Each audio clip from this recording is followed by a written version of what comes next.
एक तरफ जहां छत्तीसगढ़ में पर्यावरण को संरक्षित करने के तमाम प्रयास किए जा रहे हैं, वहीं दूसरी ओर महासमुंद जिले में खुलेआम पर्यावरण के नियमों की धज्जियां उड़ाई जा रही है।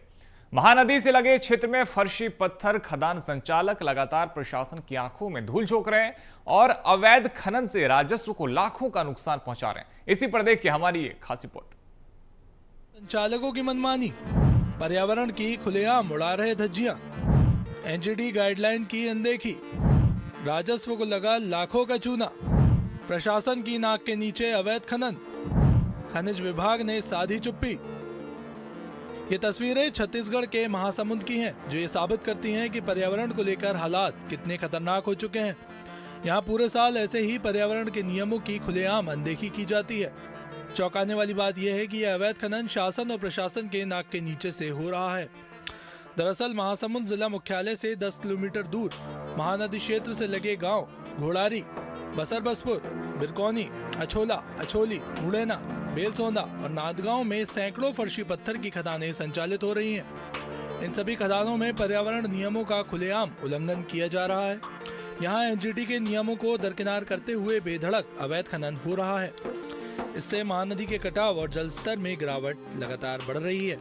इस वक्त मैं जहां खड़ा हूं, ये ग्राम पंचायत घोड़ारी से लगा हुआ महानदी का तटबंध है, जहां पर सुभद्रा देवी के नाम पर ये आप खदान देख सकते हैं। 0.02 हेक्टेयर का ये लीज जो है उनको दिया गया है, लेकिन खदान की लंबाई देखिए, खदान की गहराई देखिए, इससे लगा हुआ अंदाजा लगाया जा सकता है कि किस तरह से ये खनन को अंजाम दिया जा रहा है। फर्शी पत्थर के नाम पर किस तरह से धड़ल्ले से जो है पर्यावरण की धज्जियां उड़ाई जा रही है, अवैध खनन किया जा रहा है। जीता जागता उदाहरण देखिए, आसपास के नज़ारे दिखाइए। यहाँ पर एनजीटी के नियमों के अनुसार जो खदान संचालक है उनको लगातार यहाँ पर पेड़ पौधे लगाने थे, लेकिन कहीं पर भी जो है बड़े वृक्ष नजर नहीं आएंगे। छोटे जो बनखर वृक्ष हैं वहीं यहाँ पर नजर आएंगे। पर्यावरण की अनदेखी करते हुए वहाँ से निकलने वाले वेस्ट मटेरियल को महानदी के आसपास फेंक दिया जाता है।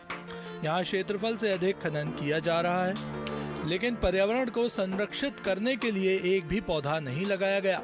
खदानों की तस्वीर दिखाने के बाद अब हम आपको उन खदानों से निकले हुए अपशिष्ट या जो मलबा होता है उसकी स्थिति दिखाते हैं। आप मेरे पीछे देख सकते हैं, ये महानदी का हिस्सा है। जूम करके दिखाइएगा कि किस तरह महानदी का ओवरब्रिज को देखें तो हम महानदी के करीब 30 से 40 फीट अंदर मतलब खड़े हुए हैं, और महानदी का जो ऊपरी हिस्सा है यहाँ पर हम खड़े हुए हैं, और यहाँ पर चारों तरफ आपको महानदी के भीतर जो फर्शी खदान है उसके मलबे दिखाई देंगे। एनजीटी का नियम यह कहता है कि जो महानदी का तटबंध है उसको सुरक्षित रखना है। महानदी के आसपास की जो भी पत्थर खदान है, उन पत्थर खदान के संचालकों को जो है यहाँ पर पर्यावरण के नियमों के अनुसार न केवल पौधे लगाने हैं, बल्कि जो खदानों से निकलने वाले जो यहाँ पर जो पत्थर हैं, छोटे पत्थर हैं या डिस्पोजल पदार्थ हैं, उनको जो है दूसरे जगह फेंकना होता है। लेकिन महानदी के भीतर लगातार तट को काटते हुए यहाँ पर देखिए किस तरह से यहाँ पर फेंका गया है। जिस हिसाब से ये खनन अधिक गहराई तक हो रहे हैं, स्वाभाविक नदी का धार तो मुड़ ही रहा है, जिससे जल स्तर का भी फर्क पड़ रहा है हमारे गांव में। साथ ही अधिक गड्ढा होने के नाम से जो 20 से 25 फीट का मापदंड है शासन का, उससे अधिक गड्ढे होने के नाम से यहाँ का भू सतह कमजोर हो जाता है। कुछ लोग तो नदी तक प्रवेश कर गए। आपको बताने जो उनका रकबा अलॉट किया गया था उससे आगे बढ़कर 3 गुना अधिक बढ़कर खनन किया जा रहा है, जो भारी नुकसानदायक चीज है। लगातार क्षेत्र में हो रहे पर्यावरण के दोहन को लेकर बीएसटीवी की टीम ने जिला कलेक्टर से पर्यावरण नियमों के उल्लंघन और राजस्व हानि को लेकर सवाल पूछे। इस पर कलेक्टर विनय कुमार लंगे ने संबंधित विभागों की टीम गठित करने की बात कही है। जैसे कि आपने अभी बताया कि बहुत सारी वहाँ पे इलीगल जो फर्शी पत्थर की जो माइंस है वो भी वहाँ पे संचालित हैं, या फिर जो नियम विरुद्ध जाकर वहाँ पे जो फर्शी पत्थर का उत्खनन कर रही हैं। इसके संदर्भ में हमारे द्वारा अभी तत्काल ही इसमें टीम गठित की जाएगी, जिसमें माइनिंग अधिकारी रहेंगे, हमारे राजस्व के अधिकारी रहेंगे, और वहाँ पे यदि जो भी नियम विरुद्ध वहाँ पे इस प्रकार का उत्खनन कर रहे हैं उसको तत्काल जो भी वैधानिक कार्रवाई है उनके खिलाफ हम करें।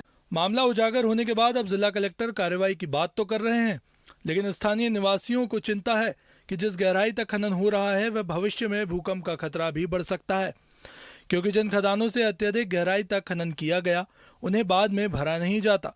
जहां वृक्ष लगाकर पर्यावरण को बचाने की पहल की जानी चाहिए, वहां खदानों से निकला मलबा फेंका जा रहा है। BHTV में मामला आने के बाद अब शासन प्रशासन की नींद खुली है और BHTV की सतर्कता के बाद अब फर्जी खदान के संचालकों को जो प्रशासन के अधिकारी हैं वो नोटिस जारी करने और जांच कराने की बात कर रहे हैं। बहरहाल देखना होगा कि जिस तरह से BHTV ने मामले को उठाया है, क्या शासन प्रशासन उतनी ही तत्परता के साथ इस पर कार्रवाई करेगी या फिर मीडिया में ये मामला आने के बाद केवल शासन प्रशासन का ये जो रटा रटाया जवाब है वो केवल जवाबों तक सीमित रहेगा या फिर आगे पर्यावरण को ध्यान में रखते हुए कार्रवाई भी की जाएगी। मनोहर सिंह राजपूत, BHTV, महासमुंद, छत्तीसगढ़।